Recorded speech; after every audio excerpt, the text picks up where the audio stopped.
What's up, everybody? Welcome to Press Pass Live. That's right, your weekly podcast show for the OMFL. We are so glad that you guys are joining us today, listening in.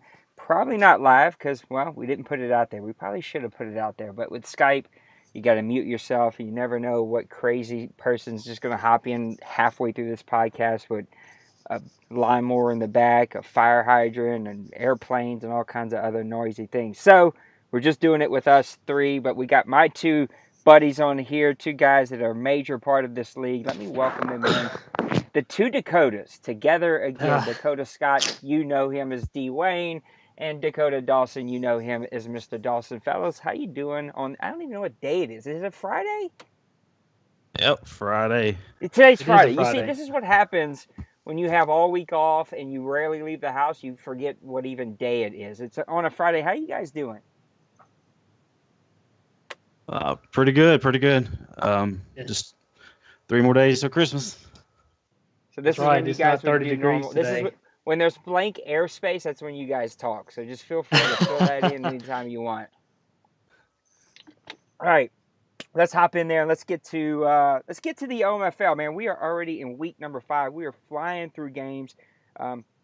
This usually happens. Either people leave and you got to slow down, or everybody's off work and you just fly through games. And man, we are flying through games. We're already in week 4, not week 5. I'm sorry, we're already in week 4. So let's take a look back at week number 3 and just talk about some games that stuck out to you. There's a lot of stuff that has happened since our last Press Pass Live. So I'm just going to throw this out to you, D. Wayne. What game stuck out to you in week number 3? And then after that, Dawson, I want you to pick one that stuck out to you. Talk about it. Let's break them down a little bit. Oh man, there was quite a few games honestly that stuck out, and some of them that probably don't stick out to most people unless you've been here and you know some of these owners. A couple games stuck out, but I'm gonna pick one right offhand. It's the Broncos and Jaguars. The Broncos came in and won 19-14 over the Jags. Two stories here. Let me pull this game up while I'm talking about it. But you had the Jaguars falling to 0-3, which is shocking. We all know Brady is a heck of a player, and him falling 0-3 in that division, and we all know that division is always fighting around 500, like all 4 teams are. But if you actually look at the game itself, it's pretty interesting. Brady actually converted 57% of his third down conversions compared to 14% for the Broncos. Broncos had 131 yards passing, 100 yards rushing. Brady, which is very uncharacteristic, had 177 yards passing and 31 yards rushing. If I'm not mistaken, I hope I'm not quoting. No, I'm not. I'm not quoting a computer game because Fournette ran the ball quite a bit. A very uncharacteristic Brady game, and the telltale this one is Brady had 4 turnovers, and the Broncos had none. I'm not really sure what's going on in Jacksonville. That's very un-Brady-like, that game is. Glaze, like I said, we know Glaze has always been a competitor, always in the playoff race. He's hit and miss inside. When he's in the chat, he will talk. He's hit and miss. These are 2 teams that are usually perennial teams in the AFC, both competitors. And right now in week 3, you had 2 teams going 2 different ways. You had the Broncos going to 2-1, and the Jaguars digging themselves an early season hole at 0-3. Yeah, this was going to be my game too, so I'll just kind of hit up with it on you. It's like Jared Goff was 8 of 12 with 2 interceptions, and then evidently he got hurt. Next guy comes in, he's 4 of 7. De La Playa, 80 yards with an interception. Hartman on the other side for the Broncos, he was 10 for 13, 147 yards. But the big shocker you talked about was Leonard Fournette, 13 carries, 29 yards, 2 touchdowns, but still only 29 yards means there's not a lot of efficiency there. He's having to pass the ball a lot more than normal. Had a lot of turnovers, 4 turnovers, and he gave up a lot of sacks. I think there was 4 sacks for the Broncos. And so a lot of sacks, a lot of forced fumbles, a lot of interceptions, just a lot of stuff going on in this game. Not the type of game that we are normally come to expect from Brady. So, Dakota, talk about a game that stuck out to you. What game really was out there that you want to talk about? Yeah, one game I was watching at the very end was the Eagles and Jets game. You had Ziploc, he was coming in, continuing winning the game. He was going for 3-0. Then you had Mo, M-O-E, Mo. He was trying to get his first win of the season. So it was a good game. Caught at the end. Eagles was down by 8, and they took it to overtime, tied it up to 15-15. Both teams had a chance to win the game. And on the second possession of the Jets, he just made a bad throw, and Ziploc just went up under there and took it to the house. So he won 21-15. It was some crazy stats in the game. I was just looking at it. It's a total of 8 turnovers. It was 6 turnovers on Eagles side and 2 on the Jet side. But then if you look at the sacks, had a total of 12 sacks, which this is data league, so I guess it could count the half sacks. But those numbers were pretty high, compared to, I guess with the third, only in the third week. No, it was huge numbers. And I think you hit the 2 major stats on the head. 8 turnovers and 12 sacks is just not acceptable. We've went round and round and round about these sliders. Look, I'm going to just put this, we were going to talk about it a little later. I'm just putting this out there. I think that there was a time where we were always all pro for many, many years. And then the game changed and we had to go all Madden for a while. And then a couple of Maddens ago, they kind of fixed some stuff and we were able to go back to all pro. I got to be honest, I think I'm standing back on the all Madden box. I've played a few all Madden games on accident because we thought we were testing sliders on all pro and it was all Madden, and it just is a funner, better reacting, cleaner game. The normal all Madden payoff is still there, which means speed stats matter a lot more, and major attribute stats matter more than overall, and lower rated overall players play better than they should, and everybody kind of plays like a superstar. But I'm putting it out there, just trying to get some guys to just test some games. I think that you guys might find it's just a better, cleaner game. But I think we have to all admit, man, 8 turnovers and 12 sacks when we have pumped up the defensive pass blocking sliders is just unacceptable. Like, we have tested on 99 and it still has no effect on user defensive line. I know that you two guys in particular we've had private conversations where you were trying to grow yourself. I was talking to the Packers last night. He got on a mic, so I hate doing that, but I got on a mic while we were playing, and he even said, like, I tried to play linebacker, I suck at it, so I'm staying at defensive end. He had 5 sacks. Like, it's a problem. It's broke. It's just not realistic. I'm not banning it just because I know so many guys use the defensive line, and it would make too many waves. I'm not trying to do that, but we got to figure it out, right? There's an issue here. So I'm getting off my soapbox. We'll get back on that thing later. But a lot of really good games here in week number 3. I also, if you check out Game of the Week, I talked about the Lions and the Panthers. That game is out there, a 21-20 victory for the Panthers at home over the Detroit Lions. A good, close game. And as soon as this podcast is over, I'm going to do another Game of the Week and just a little foreshadowing. I think we're in week 4 now. So, look, no, that's the game I'm going with. Sorry, that's the game I'm going to break down. I'm going to break down the Panthers and the Lions. I think the last game of the week on week number 2 is a different game. I think it was the Giants and Bears. That was the game of the week that I did. And the Giants even heard me. I called him out a little bit on his breaking the 80-20 rule. And he's like, the first time I did it. I was like, yep, and that's usually when I catch people on accident. So, let's talk about a couple of teams here. I was just looking as I was preparing for the show at some standings, and I found a couple of teams that I found super interesting. So I gave you guys a little bit of a list here. Dolphins, Raiders, Texans, Steelers, Redskins, Bucks, Panthers. These are just teams that either, I think the Steelers might have made the playoffs, but they barely squeaked in the playoffs last year. But these are teams that have either not been in the playoffs or not been like in that upper echelon in the league. And so I want to talk about them because they're either 3-0 or they're like 2-1. They're in the upper portion of their league, and I want you guys to talk about it. We're going to start with Dawson first. Give me the one team out of that list that you think can keep it up, can make a deep run, and can really make teams worry as we roll into the playoffs later this year. Yeah. Well, I mean, for Raiders, I mean, he's always been a thorn on my side. I mean, I think during the cycle, I haven't beat him at once. He's constant with his defense. He's able to pick me off, at crucial times of the game. So for my sake, I hope he doesn't keep rolling, for my sake. Dolphins, that's an interesting team. They're setting at 3-0 right now. Since he left the division, go to the North Division, so it's his time to take the division and run with that. I think he has a good chance, but he still plays the NFC East, a couple teams out of there, and the AFC North. So he's got a tough road, a tough schedule. Redskins. He's in a tough team, a tough division as well. You got the NFC East. All four of them can be playoff eligible, but it's tough on that in the NFC nonetheless.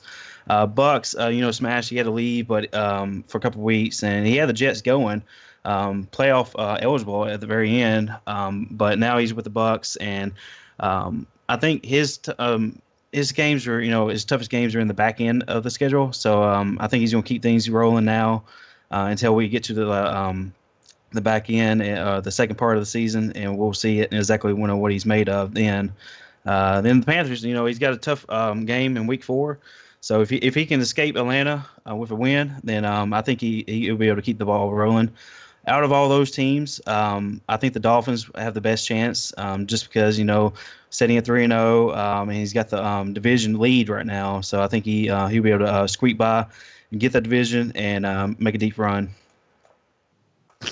Well, they Dawson did a real good job. He thinks that they can break it all the way. What's the team that you think that you're picking out of that group that they could actually make a run here?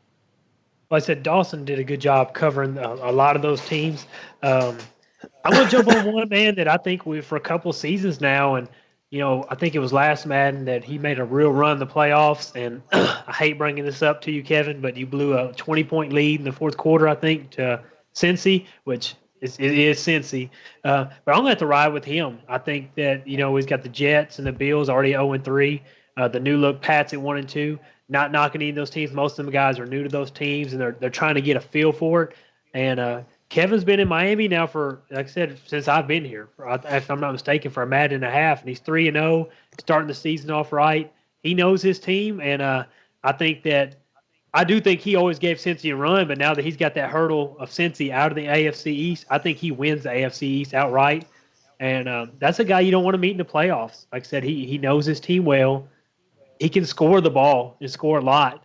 And I've played him before, and he's got a pass rush without user in his defensive ends that can get in the backfield. And so he's got two things. He can score on you, and like I said, when he gets ahead of you and you have to fall back, start passing the ball, man, his guys just pin their ears back, and they can get to the quarterback. So I'm going to have to go with the Dolphins. I think the Dolphins are a team that, mark my words right now, they are going to win the AFC East, and I think that they're going to make a run the playoffs this year. Yeah, I don't like the Dolphins' defense, and I don't like their rushing attack, and that's why I can't go with the Dolphins. I think he's built the right team, and I think you've said, both of you guys hit on it, like if he is going to make a run, this is the year to do it as the Patriots, Bills, and Jets get used to their brand new teams. This is the year for him to make a run. He just hasn't done it so far, and that defense is struggling. They're ranked in the bottom half of the league. That rushing game is struggling, ranked bottom half of the league. And I think if you're going to win long term and make a deep run, those two things have to be on point. I think that you guys, Dawson, listen to me. It's too many D's. You guys have just totally confused me. They're both named Dakota. It's Dawson that I'm trying to talk about. You hit on a couple of really great points, and I'm going to go back. I think my team would be the Carolina Panthers. I think that they had an off year last season. I really do like the Redskins. I think that he's playing really well right now because he's going to have a lot of time off from work, but that's going to go right back to normal after January, and I think it's just a time factor for him just not to be able to play, get in a flow. I really like the Panthers. They're going to have to fix the passing game a little bit, but overall they're scoring points. They're putting up yards. They have a really great rushing game.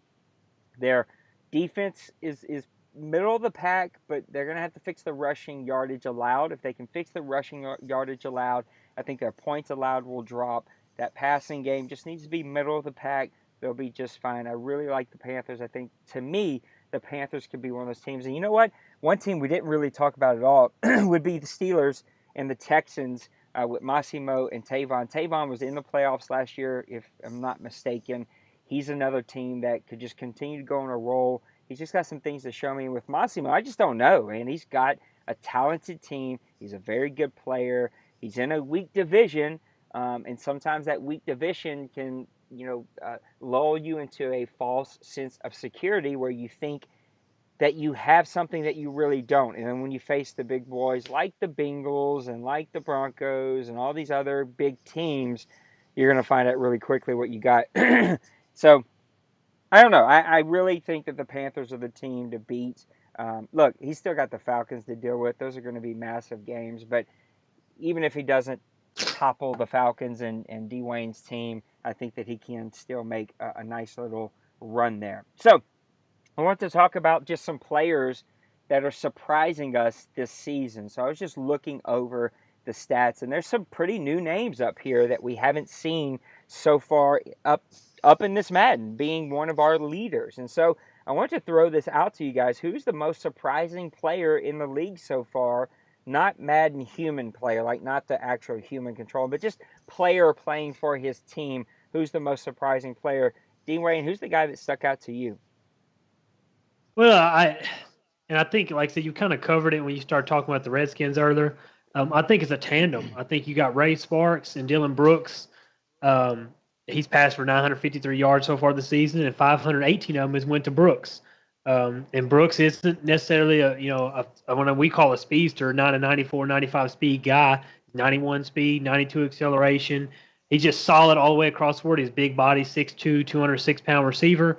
Man, and the biggest thing that's got me this year is if you look at the quarterback rating for Sparks, he went from 82 last year to 108 so far this year. He's a lot more efficient, throwing for 4% more per on the season so far, almost a whole yard longer on average. And he's cut down his interceptions. He's averaging less than right at interception a game right now, when last season it was almost 2 a game. I think he can go a long way. I played him last year. He's stout. Sparks and Brooks are going to be a tandem. They're both like 22, 23 years old. A tandem we're going to have to deal with this whole Madden. I think Sparks is already on I guess he's on a big contract anyway. But as long as he can keep those two guys there and he can just play his game, I think those two guys can really take the Redskins over that hump that, the NFC East is a tough division, and he's going to need stars like that to win that division. Yeah, it's super surprising what he's doing with Ray Sparks. I mean, a guy with nice deep accuracy. He can really throw the deep ball, but not a massive arm, 90 throwing power, medium, 80, short, 82, super fast. Like, he can really get out of the pocket, 87 speed, 88 acceleration, but he's playing really well with him, and had a big game against New England just a couple of weeks ago, 3 touchdowns and 1 interception. Struggled last week against Minnesota, but that can happen. And then just looking at Dylan Brooks, man, you know who this guy is? This is Forbes. A guy who doesn't have like the super big top 95 plus speed, but is a big body receiver who can still move with that 91 speed, 92 acceleration, can catch everything that comes his way. He's tall, he can jump. This guy reminds me of my guy Forbes, who won Rookie of the Year several seasons ago. And so, look, this could be a tandem that we're going to have to worry about for a very long time, and could be the tandem that helps the Redskins get into the playoffs finally. It could be the hump that helps him get over and get into, that really next level of where he's trying to go and not be a top 5 pick every single season. So, Dawson, who kind of stuck out to you as a player that caught your eye? Yeah, I'm going to go to the AFC side. I'm going to go with DeMarco Murray from the Tennessee Titans.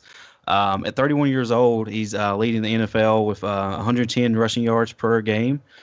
He's only played 3 games, so he's he's already total rushing of 332 yards. And compared to last year, he only rushed the ball 431 yards, or ran the ball with 84 attempts, and now he's already half at that. Those numbers, and he has he's up there with age, and he has lost a little bit of speed, but he had 2 real good games, week 1 and week 3.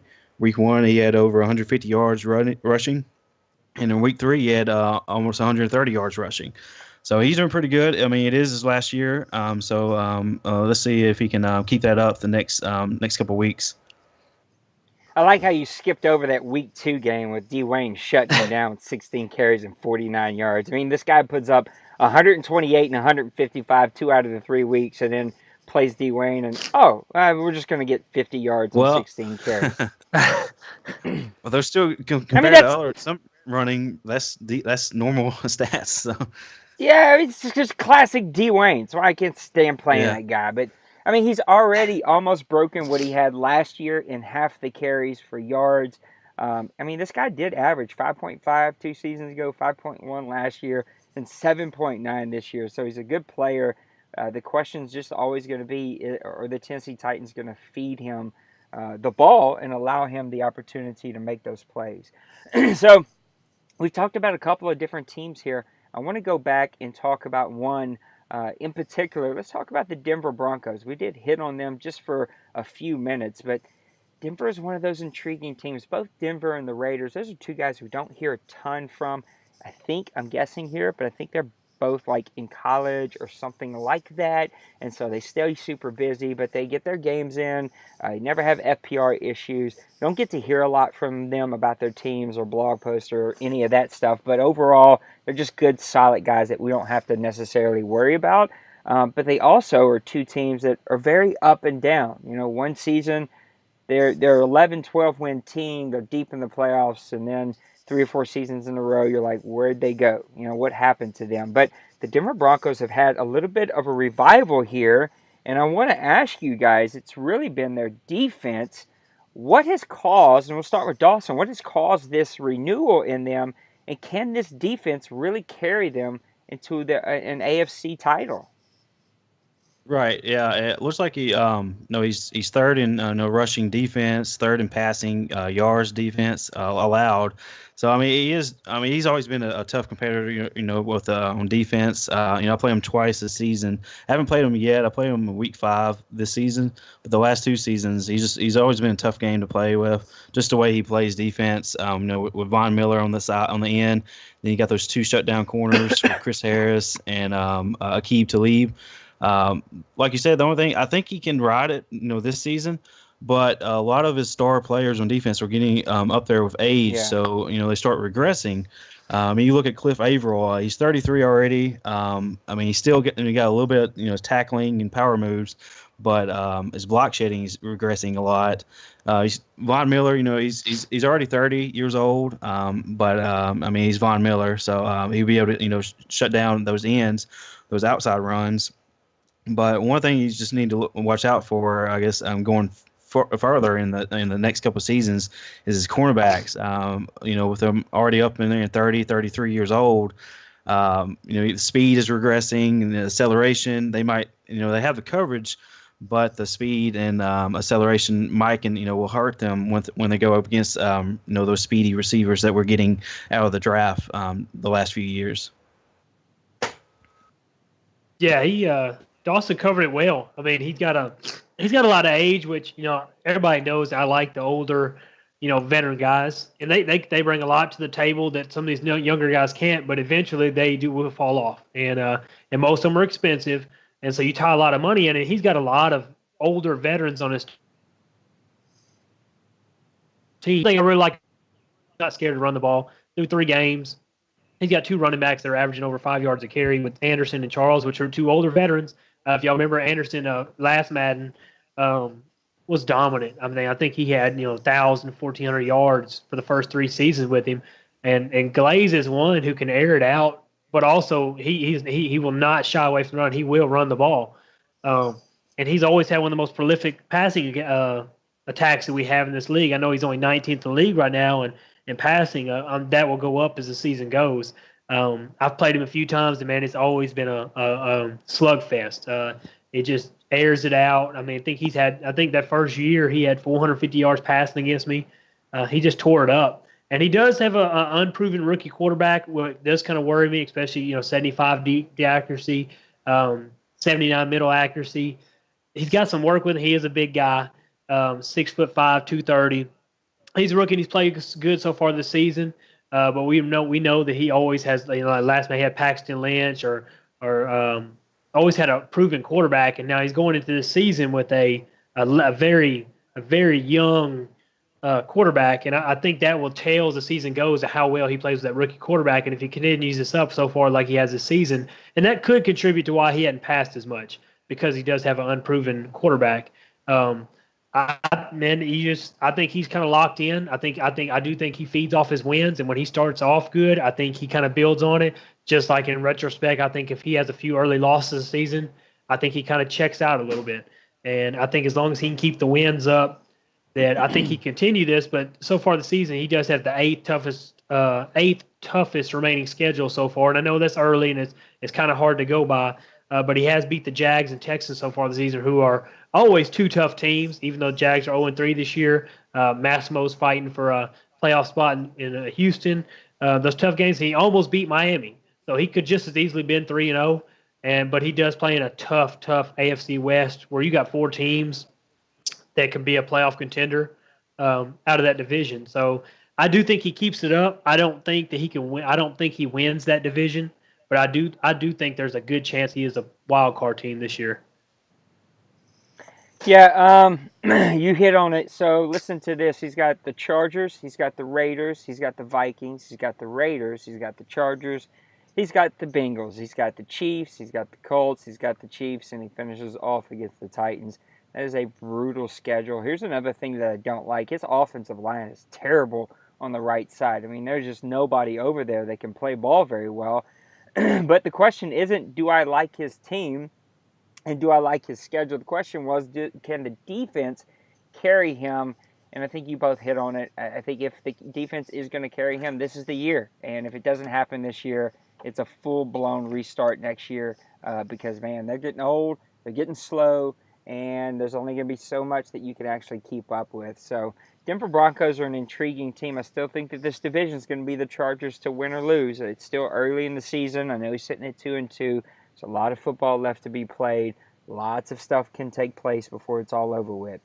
Now, I think, Dawson, you hit on it just a second ago. We were talking about you were talking about the speed. We were talking about the Denver Broncos defense, and we were talking about speed and the speedy wideouts that are starting to enter our league. And you know what? There really is some very, very good wideouts out there. People like Dylan Brooks and Will Kelsey over in Seattle, and McGrath over in Carolina, Benson over in Green Bay, Fuller over with the Rams. Like a ton of really good young guys who are entering the league or who are in the league. If you had to pick one of these young guys, so like people like Kelsey, people like McGrath, Benson, McFadden, Mooney, those are your top 5 in receiving yards as rookies, who would you start your franchise with as a receiver? Who would be your key core guy that you would just stick out there on an island and say, you know what, I can build the rest of my team around him?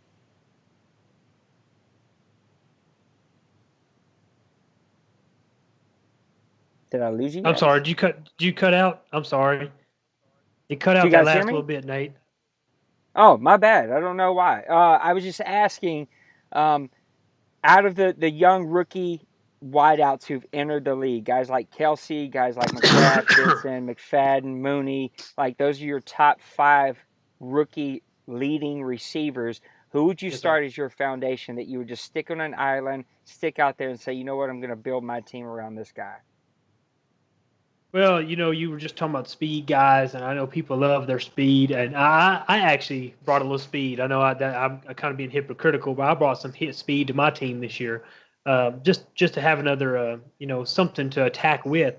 But I'm going to go out of the box here, and I say this for multiple reasons. For the guy who owns it, who runs the team, the coach of the team, and the team that he's on, and the style of play he plays with. His name's Cole Buckley for the Bengals. He's 6'4", 220 pounds. He's a rookie this season. He's got 210 yards through 3 games with 2 touchdowns on 18 receptions. He's not a speedster. 87 speed, 89 acceleration.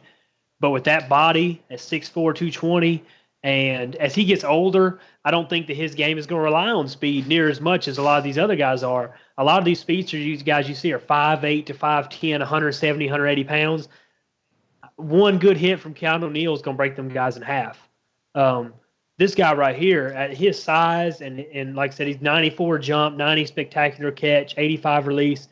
He's scary. And in Cincy's system, especially with his new Bengals, as you see, he's got some speed around him.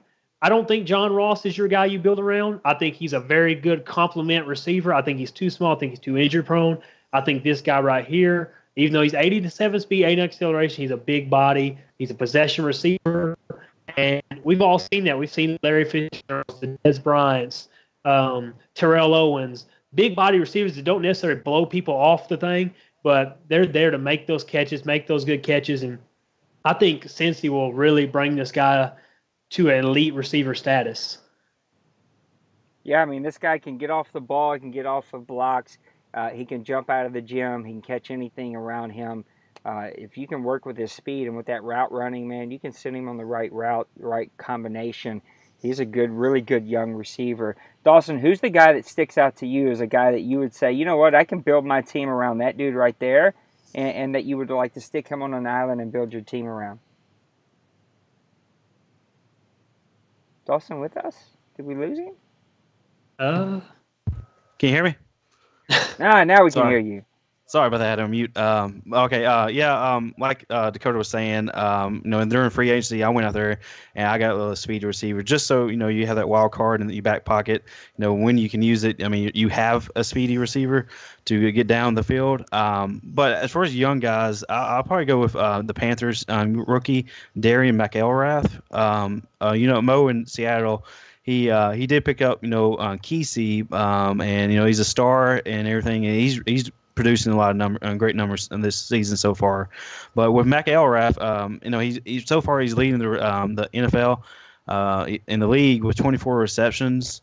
He had a consistent play all the last 3 weeks. Over 100 yards receiving, at least 7 receptions in all 3 games. So it's interesting to see, the next couple of weeks, the way he, with his competition, how that will pan out. Then you got, Packers got a rookie, Walker Benson. He's up there, with right at 391 receiving yards. The only thing that it looks like is his receptions. He's producing great numbers right now. His acceleration is 96, speed's 97, so he's got good numbers. But like Dakota was saying, when those safeties come up and hit you, doesn't really know if his injury is if he can withstand that. But going back, he only got 11 receptions, so it seems like the Packers are just using him as a deep threat. So it'd be interesting to see how that pans out for the next couple weeks. Yeah, this Benson kid burned me last night for a long touchdown on a linebacker. I mean, he can fly, but I don't think he's anything more than just like that slot guy. I don't think that you can stick him out there. He just can't get off the blocks and stuff just yet as a starter at 1 or 2. The Panthers guy's super interesting to me. I mean, he doesn't really have stats that blow you away, but yet Carolina's just killing the league with him so far. I mean, this guy is just on a tear, catching everything in sight. If I had to pick somebody, though, I'm going Dylan Brooks. I've already kind of confessed my love for him. I mean, this dude was a 5th pick in the 3rd round. He's 6'2", 91 speed, 92 acceleration, 84 route running, 87 catch, 89 catch in traffic, 90 spectacular catch, 94 jump, 83 release. And he could just do it all, and 58 run block. So you can stick him out there and let him be a starter, and he's going to run block for you. This guy has Forbes written all over him. If I could swap him evenly, I would definitely take Brooks, because Brooks will still be here for Madden 19 whenever we go over there. I just think that this guy is a Forbes copy and paste, and I love Forbes. He's just a great player for me. So I really like Dylan Brooks. I like what the Redskins are doing there, and he is a hell of a steal. And the guy's got star development. This is a 3rd round pick. I mean, a lot of guys passed on this kid, and he's going to make plays for a very, very long time over in Washington.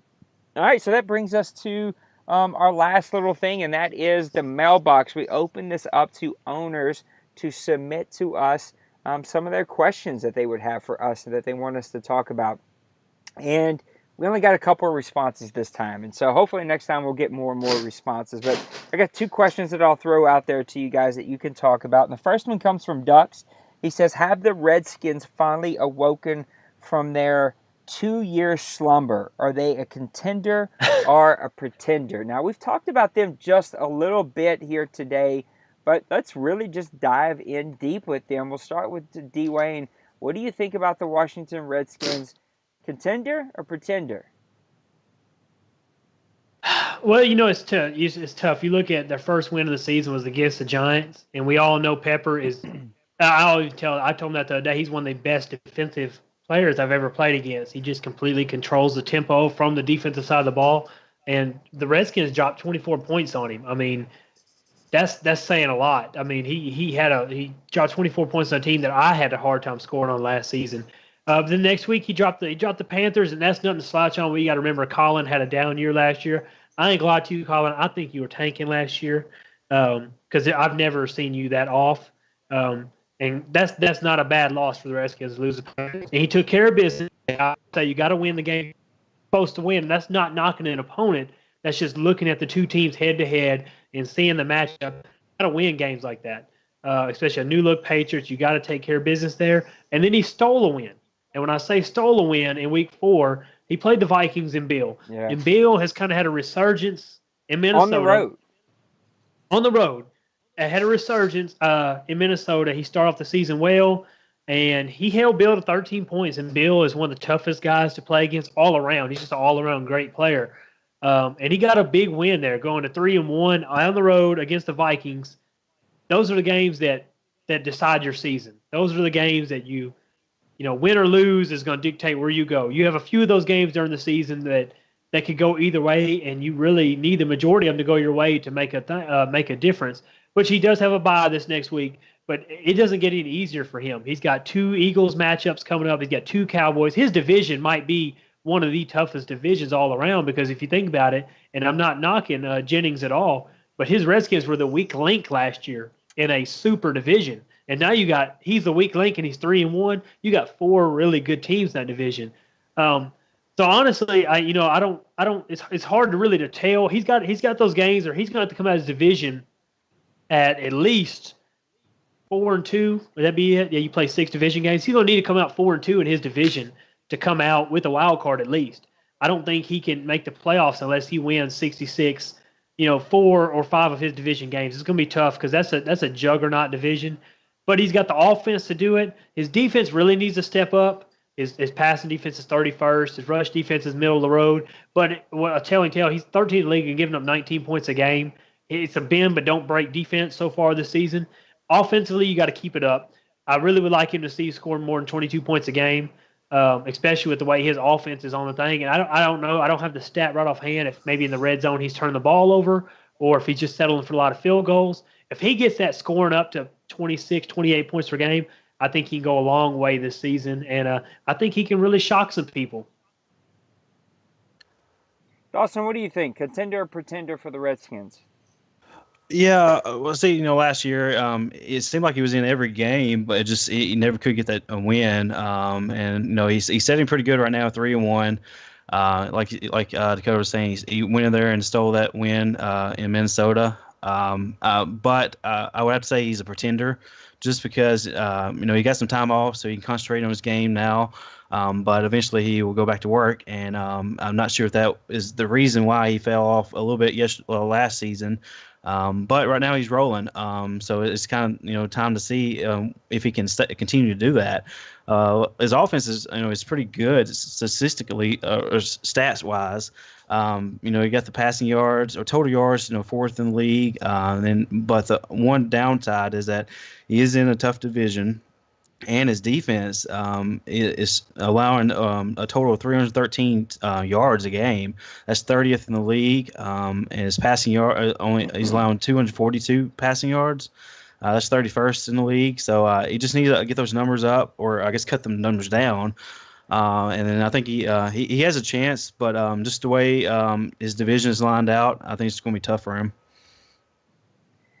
Yeah, I can't believe it's week 4 and we're already contending and pretending, people. I think it's just too early for that. Here's what I don't like about his team. I don't like this defense at all, giving up a lot of passing yards. I got to give it to him, though. He's keeping the points down. I mean, he's in the upper half of the league for points allowed. He's doing a pretty good job with the rush defense. I hate this rushing attack, and I'm just going to say it. I don't think his quarterback is a starting quarterback in this league. There's just too many stats that I don't like about him.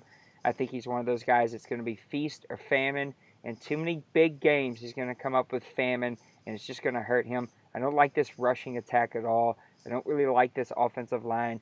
And the bad part is he's sitting on $22 million. And so if he just would have had the opportunity to be a little bit more active in the offseason, could have spent some of that money. There was definitely some offensive linemen out there worth spending it on. And some really good quarterbacks. I feel like I stole one.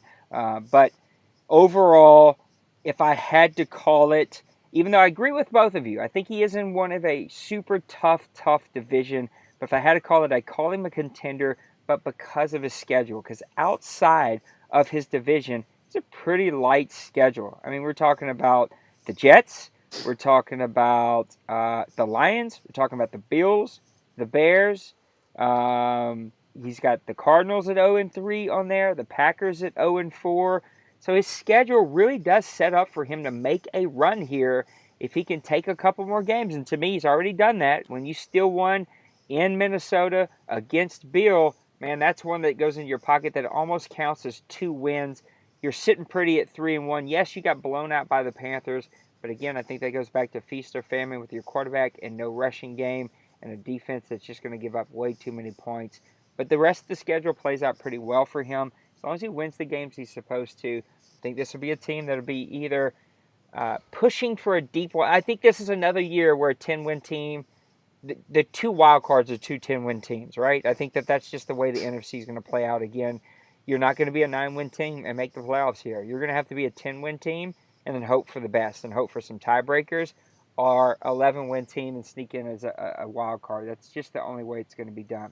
All right, our second question comes from Maniac, and he brings up something that I actually didn't even realize until he brought it up. And his question is who's going to take down the 30-game win streak of Cincyburg? Of course, he had 2 seasons where I'm assuming he almost went under. I know he went undefeated one season, then almost went undefeated another season over in New England, and now he swapped over to his hometown favorite team, the Cincinnati Bengals. I'm over here looking at the Patriots. I meant to look at the Bengals. Who's going to take him down? So far this season he has played, see if I can get it to pull up here, his schedule has been, he's beat the Browns 28-10. He beat the 49ers 34-3, which is pretty impressive. I know Old Meathead is 0-3, but man, that defense is legit.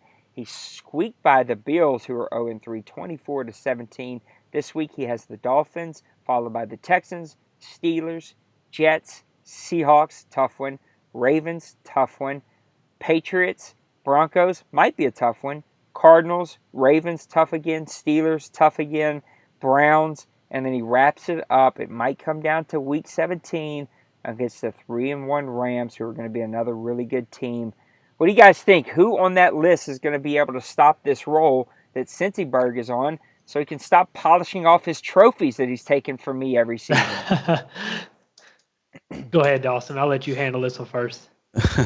Yeah, I mean, he's just the way he plays. That's pretty impressive. Winning back-to-back Super Bowls, and he switched over to Cincinnati. I'm just gonna go with my gut. I want to say he loses in Week 4 with Miami Dolphins. I guess I'm going for everything, throwing everything in, I think he's going to. I think the Dolphins probably upset him, but he's tough competition. His running defense is pretty impressive. Second in the league, only allowing 44 yards. But I have to put a disclaimer in there. He played the computer 49ers, so Meathead didn't play. I think it was. Okay. But I think it was a disconnect, so I think you just let him play computer on that end.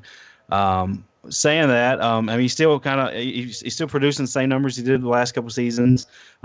His roster is somewhat similar compared to the Patriots. Then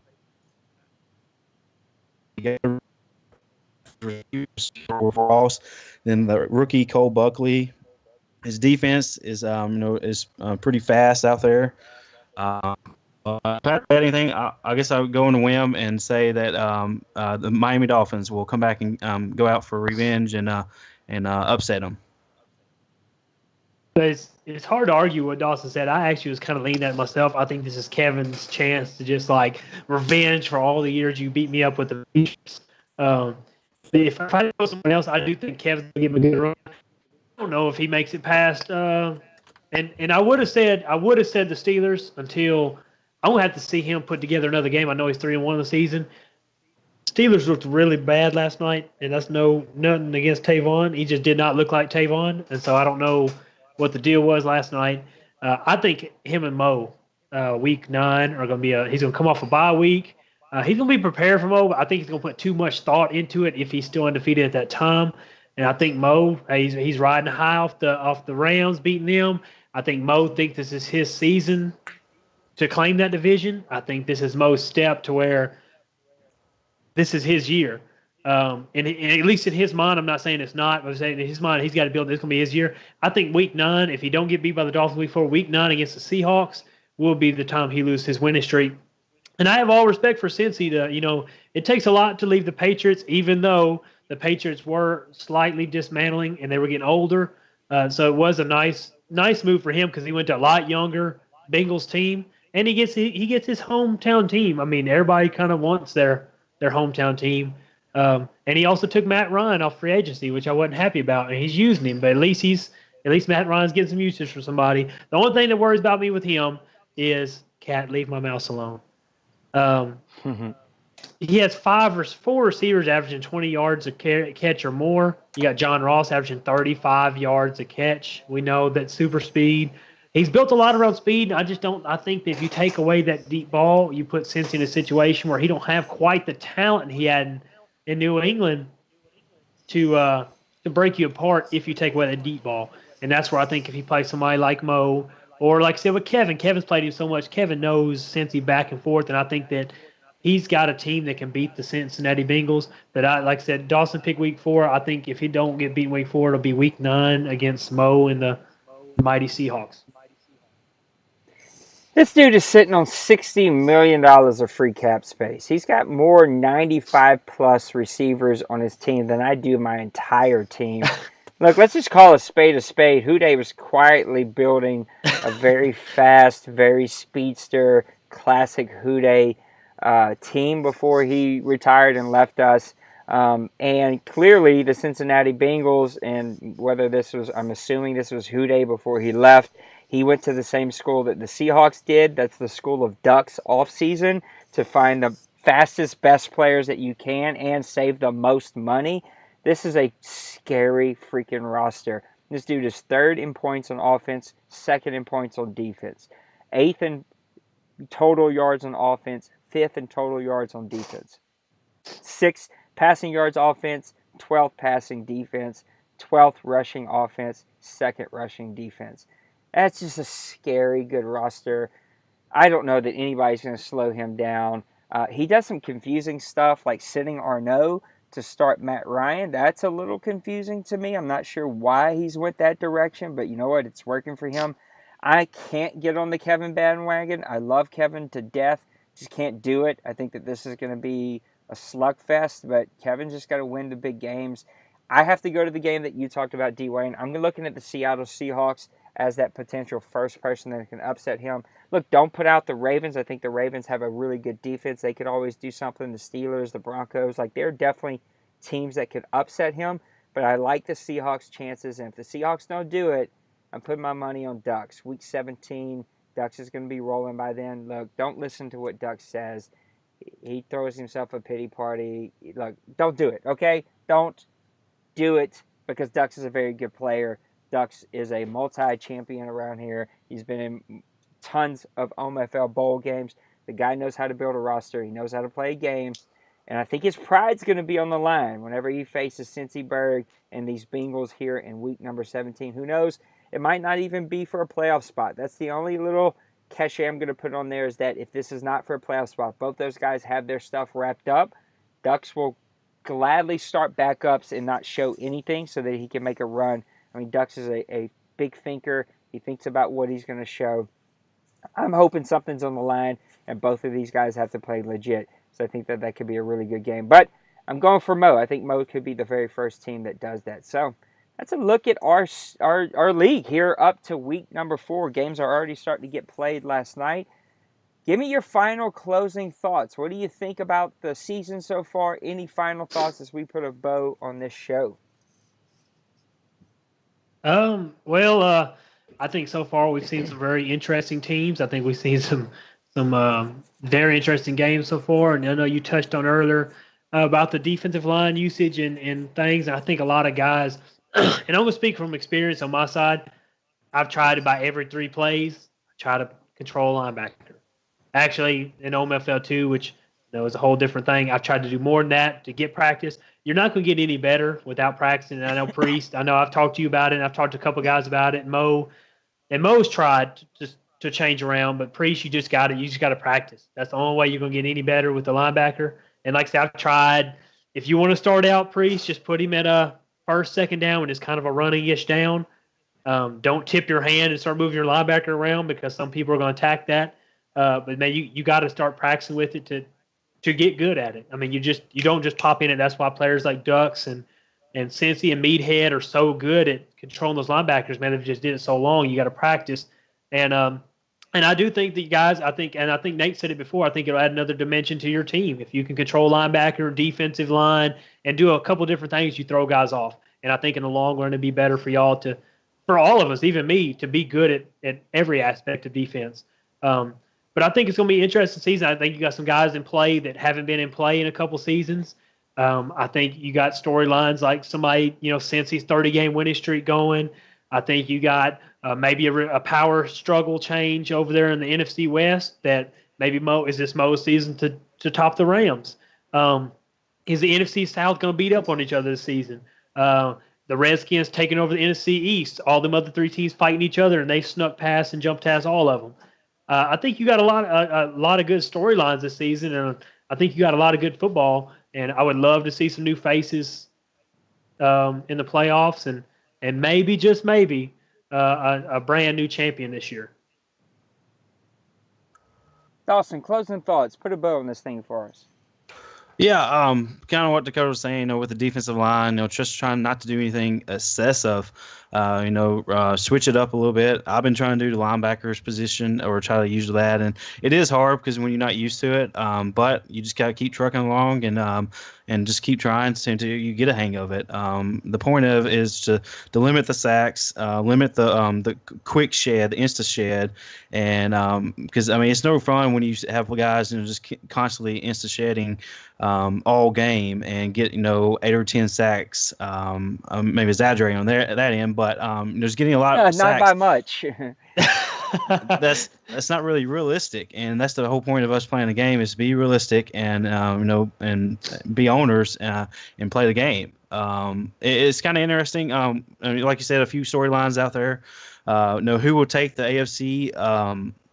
The South, because Texans, they squeaked by the Titans in week 3, won in overtime, so they got the lead, the division lead, and then with the Jags, how Brady, starting out 0-3, and then you got the Colts. We don't really hear much about the Colts, so you never know on what can happen the next couple weeks or throughout the season. But right now, the Texans got the lead. And it'd be interesting to see new teams go in the playoffs instead of just like the regular one. The same old teams. So yeah. Yep, I think you guys hit it. Thank you both for being on the show with me today. There's a lot of good things going on. Look, the game is frustrating. I'm going to put on the dumps cap. I have turned in the last couple of weeks to the very thing that I got on others about, and I've been super frustrated with this game. And I'll just be honest, it came from many hours of testing and not getting getting more confused than we were finding answers, finding more questions than answers. And again, the straw that broke my back was setting it all the way up on pass blocking and it having zero effect on user insta-shed D-line. And so my attitude has sucked, and I'm owning that. I'm apologizing for that. I'm working on that. These 2 guys here on the show have been a major reason why I've been here for the last couple of weeks, because things have been rough for the last couple of months.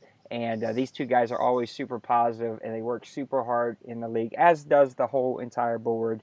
And I just appreciate them both. But I will say, this is not something I will ever force on us. I think I've proven I don't force us really to do much. I try not to do that. We have a board and a committee. But we have set the test franchise up on All Madden. And so if you want to just get a feel for All Madden, see what it feels like, play a few games, hit us up. We'll get you in the test franchise. We're not making a change this season. We're going to finish this season where we're at. OMFL and OMFL2 are both all pro, and so we're going to adjust sliders throughout the season from what we're learning from those two leagues. Having the test franchise on all pro is not going to teach us more. It's just not. So the test franchise is on All Madden. If you want to get a feel for it, see what I'm talking about it. I just personally feel it just plays better. The animations play better. The reactions are better. You feel like you have more control of your player. The user defensive line isn't quite as bad. I mean, it's still there, but it's not. It evens out because it feels like your players play better, and so you have more control. You get the ball out faster. There's more windows, and so to me, it just plays better. So again, never going to push it, but the test franchise is there. Give it a test. Give it a ride. We'll see where we end at the end of the season, and we'll put up a poll in week 16, 17, and if a majority of the guys are super happy and we like where we're at, then we'll kill it. This is where we're at, and we'll just keep riding this out until Madden 19 or whatever we're on now. And if it's not and people are unhappy and they like the way all Madden feels, then we'll put it up for a vote and we'll see where we are. But either way, my ultimate goal is just to have fun. And the reason I play this is not to win championships or because I just love the game of Madden. I do like football. I'm a massive football guy, but Madden frustrates me. I do it because I enjoy being around the guys. And the two guys on this show today are two of the best guys that we have. So thanks for everybody out there, all the hard work you're putting in, tons of good articles out there. If you don't participate, if you're new here and you haven't participated in our incentive program, I'm encouraging you to do so. The OMFL is about doing more. And so, look, we give you perks. If you put out articles, if you tell us about your team, if you tell us about what's going on in your season, you're going to get perks for that. So I encourage you, hit us up, hit up a board member, look in the forums. There's a whole incentive plan that's out there. We're going to add a couple of new things in the next couple of days about contracts and about week 14 being our throwback week. And if you wear your throwback jerseys and tell us a little bit about the history of your team, such and such, we're going to give you some extra points for that. We'll give you some extra points for those blogs that will go towards your incentive plan. So that comes directly from Bart, who has some really good ideas. And so we're going to do that. Either way, it's been fun. It's been a fun season. It's been a fun show. We're right at an hour, and lots of good stuff are going on. So make sure you check out Game of the Week. I'll do that new one as soon as we hang up here. And it's been a great, fun season so far. Let's continue to get those games in. Enjoy your break. Enjoy your holiday. Eat lots of food and enjoy some family time. We'll see you on the flip side. Fellas, have a great one. Deuces. Thanks. Later, Happy guys. holidays.